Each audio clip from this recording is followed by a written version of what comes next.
再来看另外一件社会新闻，因为欠钱知法犯法，台东县的警察局内一个姓李的警官欠人几千万，顶个月70无故失踪，控制4天后，互人免责。代志发生后呢，台东检警呢发现讲，伊因为欠钱涉嫌牵线运送将近2吨的安非他命，市价超过35亿。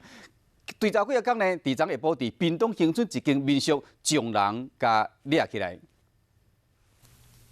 写着书文，提一只联系翕相，伊就是台东县姓李的警官。顶个月70无故失踪，控制4天了后被免责。事后台东检警对查发现伊因为欠上千万的债务，因此冒险走私市价35亿的安非他命，代志逼空啊，才想要逃走。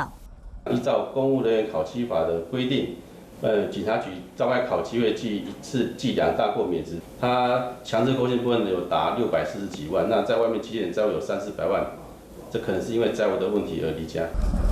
台东检警顶个月连续接到3件毒品走私案，检警开始调查，发现李姓警官甲贩毒集团的成员有密切的关系，甚至还佫涉嫌牵线运送。 调查过程惊动李姓警官，伊知影难得发梦啊，回去控制，连班拢无想要去上。本局台东分局会同这个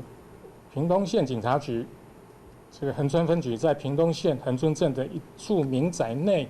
将李元具体到案。 警方表示，姓李的警官4月底才被调离派出所主管职，所以伫拢无到新岗位报道，连厝内人拢联络袂到。经过检警无停的追查，总算伫屏东恒春抓到这名姓李的警官，也是爱为家己的行为付出代价。